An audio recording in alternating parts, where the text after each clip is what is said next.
Idaho Territory, January 1874. The cold moved in low and quiet, sealing wells and splitting fence posts before dawn. Men burned through 18 logs a night and still woke to ice on their blankets. At the base of a shale hillside above Clearwater Fork, something different was happening. From the outside, it looked like a collapsed bank wall patched with mud and straw, a mistake already sinking.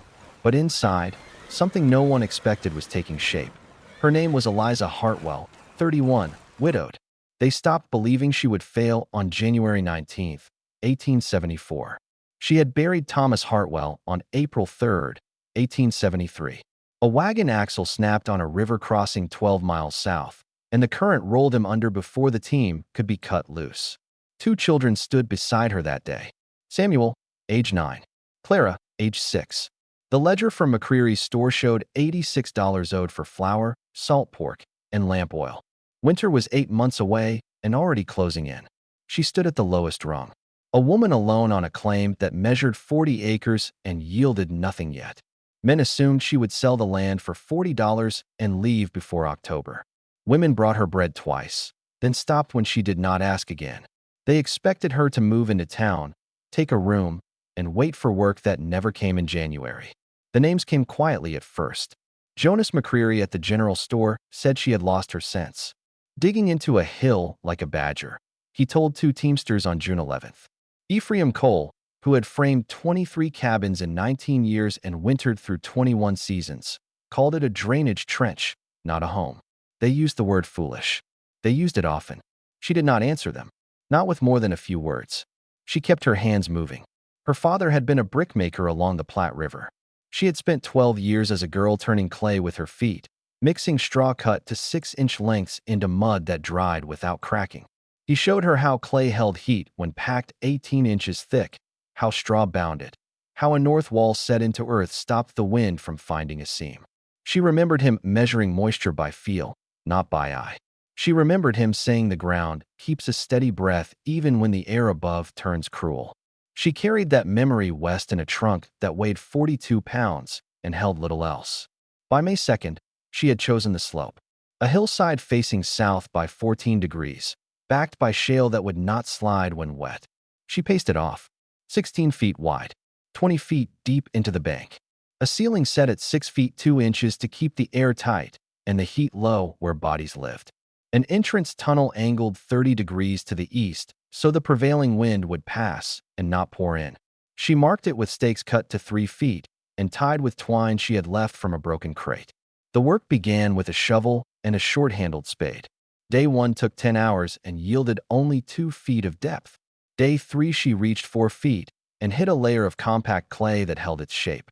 She used a pick borrowed for 48 hours from a man who charged her 2 pounds of beans for the use.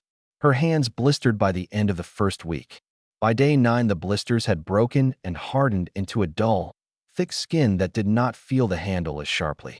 Her right thumbnail turned black when a stone the size of a 12-pound hammer slipped and pinned it for a count of 8 before she pulled free.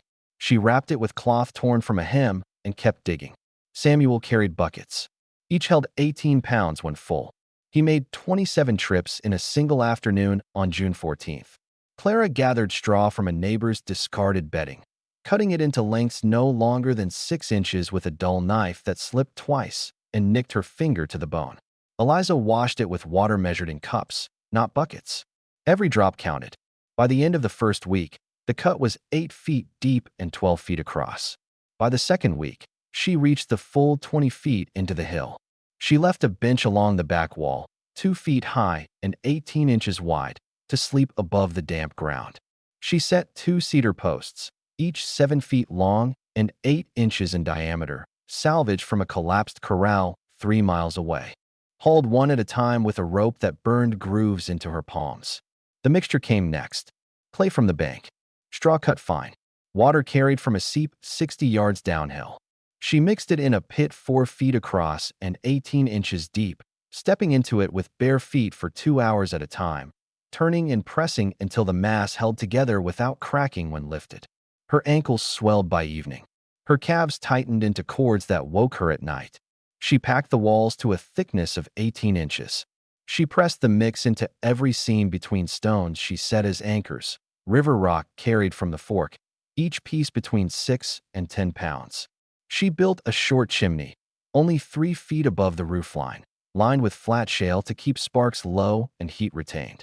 She laid a roof of poles spaced 8 inches apart, covered with brush, then a layer of clay and straw 10 inches thick, then sod cut in squares of 12 by 12 inches and laid like shingles. The roof took 4 days. Her back bent under the weight. It did not straighten fully for weeks. A man passed on June 28th. Name, Peter Lenz. A wheat farmer from 5 miles north. He stopped and watched for 3 minutes. Building a root cellar? He asked. Staying here, she said.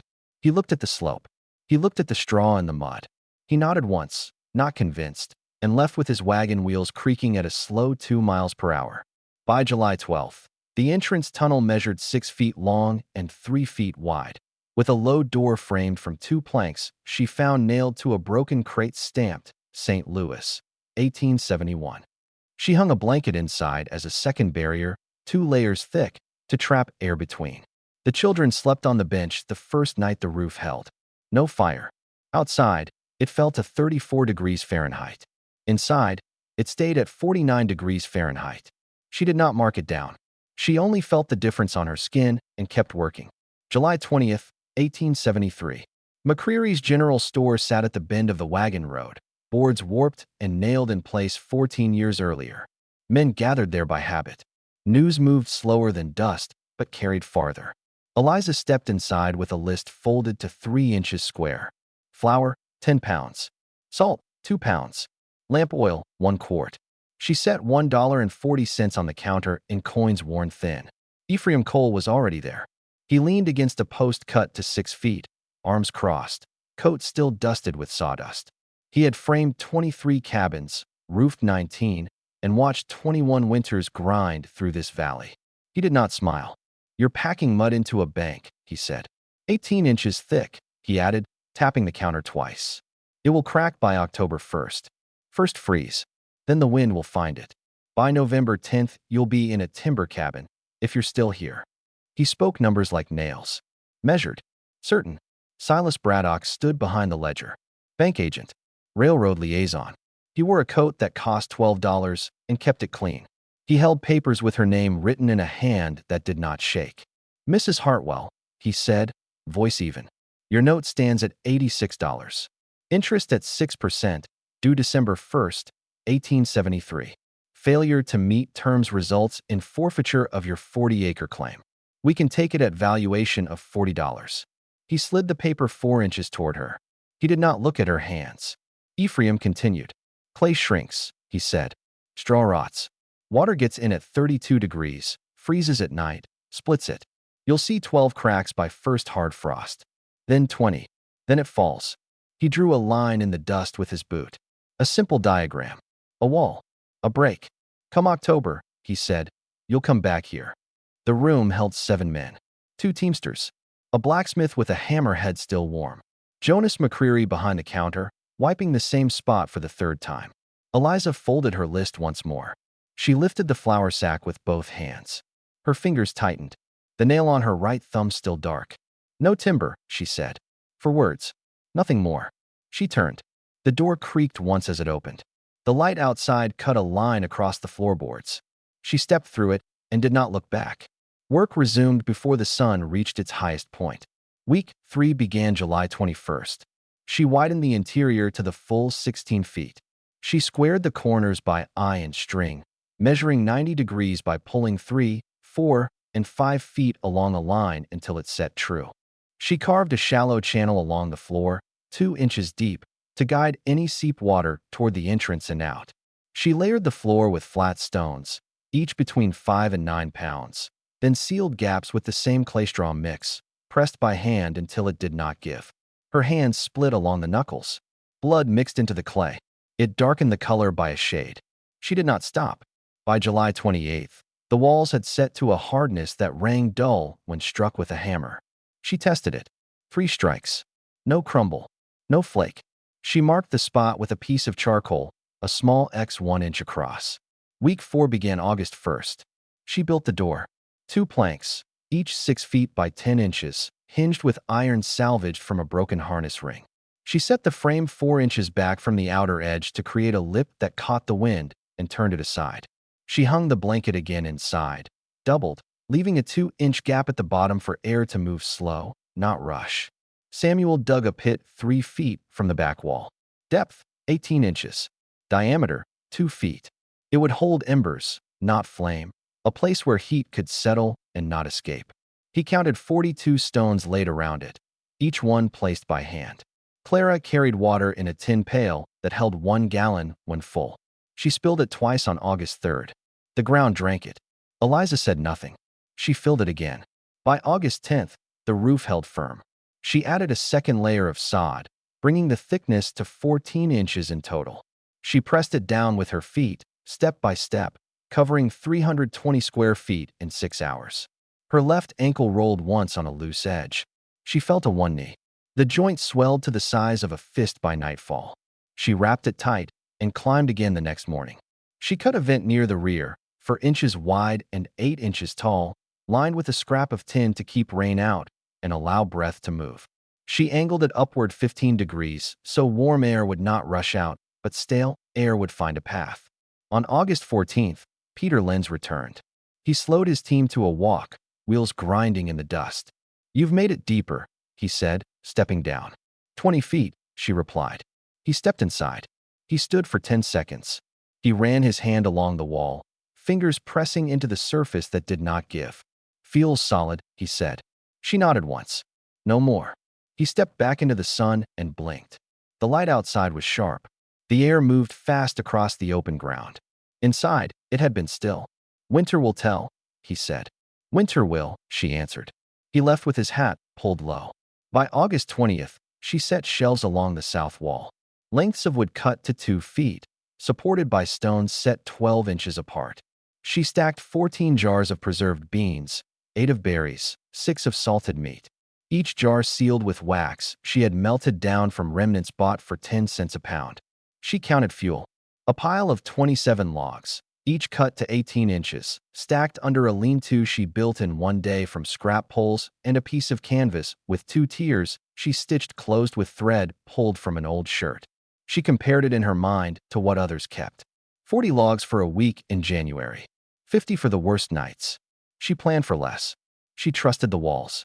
September came in with wind that tested edges. Gusts reached 25 miles per hour on the 9th.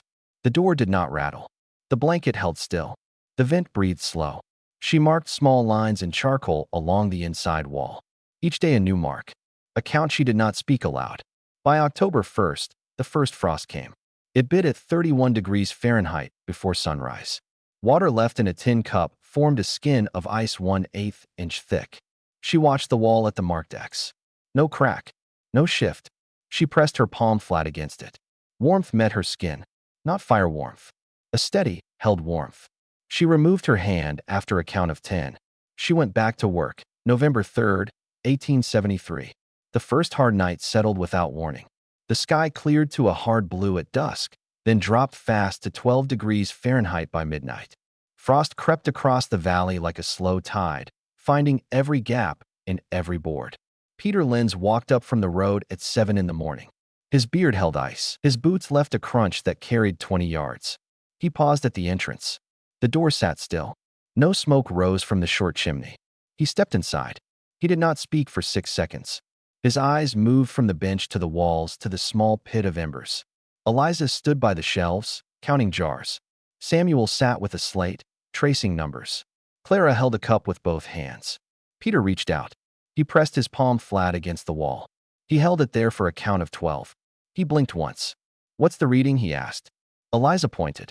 A thermometer hung from a nail driven 2 inches into the clay. The glass showed 51 degrees Fahrenheit. Peter looked back toward the door. He opened it a hand's width. Cold pushed in like a blade. He closed it again. "Outside," he said. 14, she answered. He nodded once. Not convinced. Not dismissing. He stepped back out and stood in the wind for 10 seconds. He looked at the hillside from 15 feet away. The slope looked wrong. Too low. Too quiet. "Winter has teeth yet," he said. She returned to the shelves. She said nothing more. "Pause here for a second. What would you have done in her position? Tell me below. I genuinely want to know." December 16th, 1873. The first sign came as a stillness at noon. No birds. No movement in the grass. The air felt held in place. By 3 in the afternoon, the temperature began to fall at a rate of 4 degrees each hour. From 26 degrees Fahrenheit to 22 degrees Fahrenheit by 4, to 18 degrees Fahrenheit by 5. By 7, it reached 10 degrees Fahrenheit. The wind arrived at 9. Not a gust, a wall. It struck from the northwest at 35 miles per hour, then climbed to 50 by midnight. It found seams in roofs and pried at them with steady force. It drove fine ice against windows until the glass turned white. Ephraim Cole's cabin sat 200 yards from the road. Timber walls, 8 inches thick. A chimney 6 feet high. He burned 6 logs between 6 and 10 that night. By midnight, the inside read 38 degrees Fahrenheit. His breath showed with each word. Silas Braddock's rented house in town held tighter. He fed the stove with 5 logs in 4 hours. At 1 in the morning, his inside temperature dropped to 41 degrees Fahrenheit. He added 3 more logs by 3. The pile by the door shrank to 12. At the hillside, the door did not move. The blanket hung still. Inside, the thermometer read 54 degrees Fahrenheit at 10. At midnight, it read 53 degrees Fahrenheit.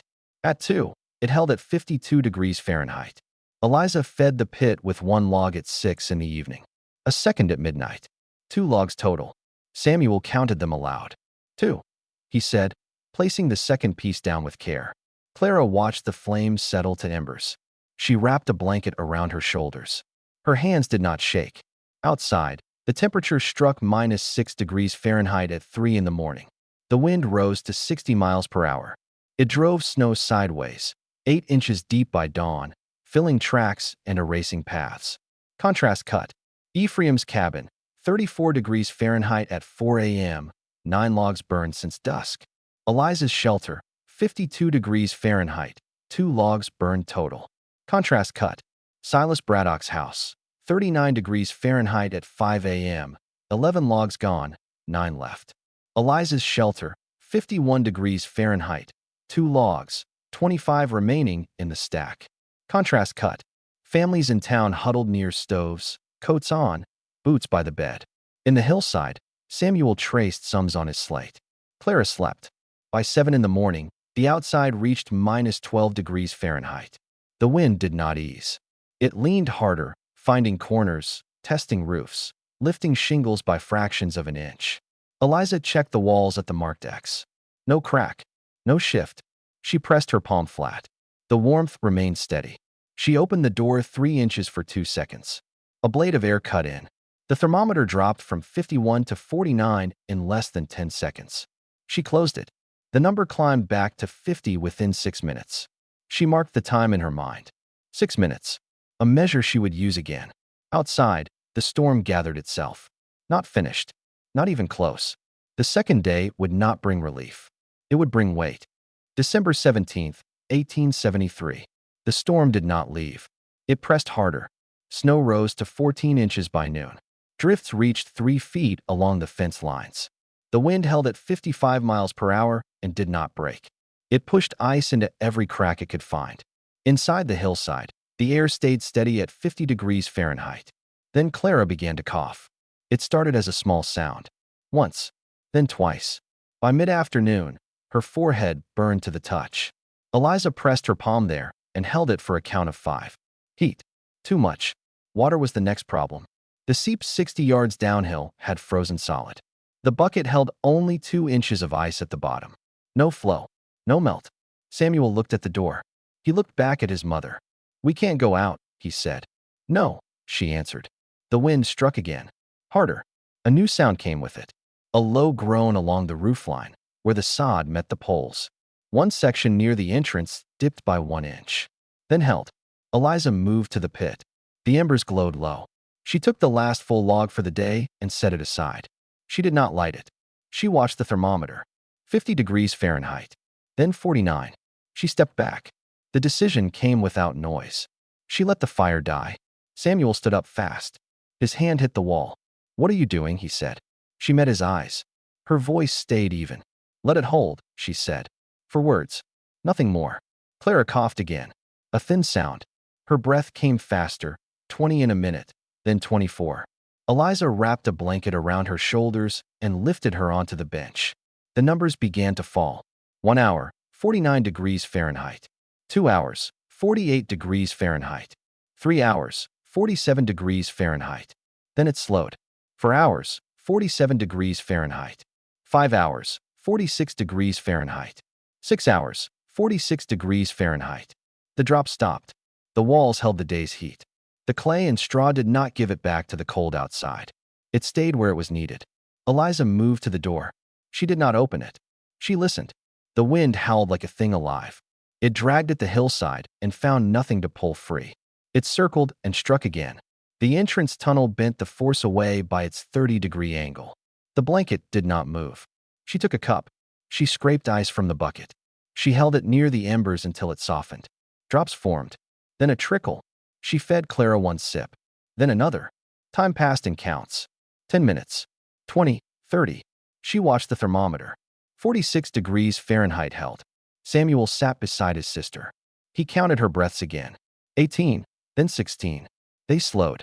The groan at the roof came once more. A small shift. Less than before. The poles held under the weight of 18 inches of snow and the pressure of wind. The sod layer did not lift. The clay sealed the seams. Eliza pressed her palm against the wall at the marked X. Warmth remained. Steady. Unmoved. Night came without change. The outside temperature fell to minus 18 degrees Fahrenheit by midnight. The wind climbed once more to 60 miles per hour. It found Ephraim Cole's roof edge and tore a strip 2 feet long free at 1 a.m. Snow drove inside his cabin. His inside temperature dropped to 31 degrees Fahrenheit. He burned 5 logs in 2 hours. His pile fell to 4 by dawn. At Silas Braddock's house, the stove ran near empty. He fed the last 3 logs by 3 a.m. The room cooled to 36 degrees Fahrenheit. He wrapped his coat tighter and waited for morning. In the hillside, the thermometer held at 46 degrees Fahrenheit through the night. No fire, no new wood, just the mass of earth and the memory of heat stored within it. Clara slept, her breathing even to 14 per minute. The fever broke sometime near 2 a.m. Eliza felt it with the back of her hand. Cooler, not gone, but turning. She did not speak. She sat. She watched the numbers. By morning, the storm began to loosen its grip. The wind dropped to 30 miles per hour by 8 a.m. Snow fell lighter. The air still cut at minus 16 degrees Fahrenheit. Eliza stood. She added 1 log to the pit at 9. The flame caught slow. The thermometer rose from 46 to 48 in 40 minutes. To 50 by noon. She opened the door for 3 seconds. Fresh air moved in. She closed it again. The number dipped to 49, then returned to 50.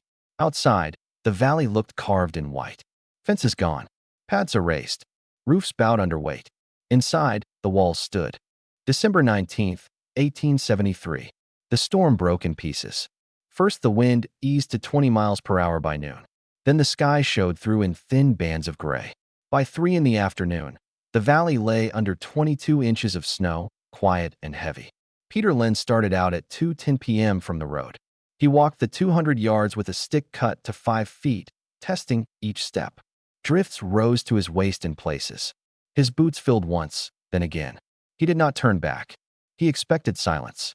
He expected a door frozen shut. He expected the kind of stillness that comes after loss. He reached the slope and stopped at 12 feet from the entrance. The hillside looked the same as before. Low, wrong, unchanged. A sound came from inside. A small, steady rhythm. He stepped closer. He brushed snow from the door with his sleeve. He lifted his hand and knocked once. The door opened from within. Eliza stood there with a tin bucket. Water sloshed inside. Liquid, not ice. She moved past him without a word and walked 8 steps to the edge of the slope. She poured the water onto the snow. Steam rose in a thin line for 2 seconds before it vanished. Peter watched her. He removed his hat slowly. He did not speak. "Come in," she said. 2 words. He stepped inside. The air met him like a held breath released. He closed the door behind him. He looked at the thermometer. 52 degrees Fahrenheit. He turned back to the door, opened it a hand's width, and glanced at the outside reading fixed to a post. Minus 14 degrees Fahrenheit. He shut the door again. He stood still for a count of 10. "That's warmer than my house," he said. She nodded once and moved to the shelves. She lifted a jar, checked the seal, set it back. Peter reached out. He pressed his palm flat against the wall. He held it there. He did not move for 15 seconds. "Feels like it's breathing," he said. She did not answer. Footsteps sounded outside again, near 3:05 p.m. heavier. Slower. Ephraim Cole appeared in the doorway, coat torn at the edge where the roof had failed. Snow clung to his beard. His eyes moved across the room in quick measures. He stepped inside. He did not remove his gloves. He walked to the wall. He pressed his knuckles into it. He struck it once with the side of his fist. Dull. Solid. He looked at the chimney. Short. No draft pulling heat away. He looked at the door frame set back 4 inches. He looked at the blanket hanging still. He turned to the thermometer. 52 degrees Fahrenheit. He took off one glove. He placed his bare hand against the wall. He held it there for a count of 8. His breath slowed. "I was wrong," he said. 3 words. Eliza nodded. She turned back to the pit and adjusted the embers with a stick 12 inches long. She did not add wood. Silas Braddock did not come that day. He sent a boy at 4:20 p.m. with a message folded twice. The note read that the bank would extend her term by 60 days, interest unchanged. No threat, no demand, just ink on paper. By December 22nd, the paths began to open. One family at a time came up the slope. Not together, not as a group. One man on the 22nd, a woman on the 23rd, another pair on the 24th. They stood inside for 10 minutes each. They asked few questions. "How thick?" one asked. 18 inches, she said. "How many logs?" another asked. 2, she said. They nodded. They left. Ephraim returned on December 27th with a notebook 6 inches by 4. He carried a pencil cut short from use. He stood near the entrance and wrote. "Angle?" he asked. 30 degrees, she said. "Vent size?" 4 by 8, she said. He wrote each number. He asked no more than 7 questions. He left with the book closed in his hand.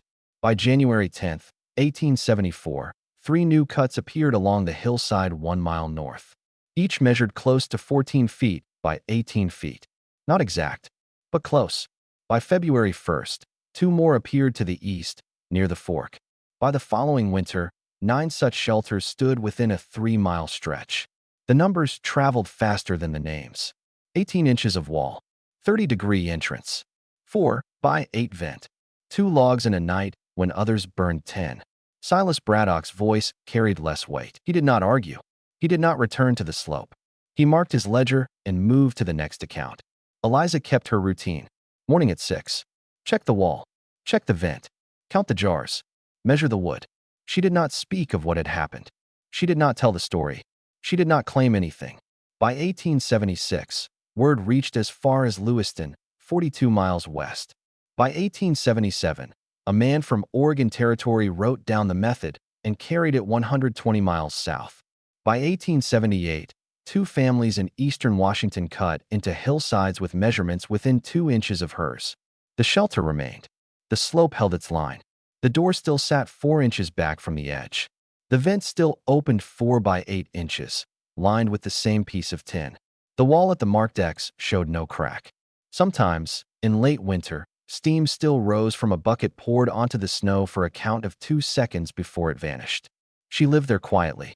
Samuel grew to 14 by 1878. Clara to 11.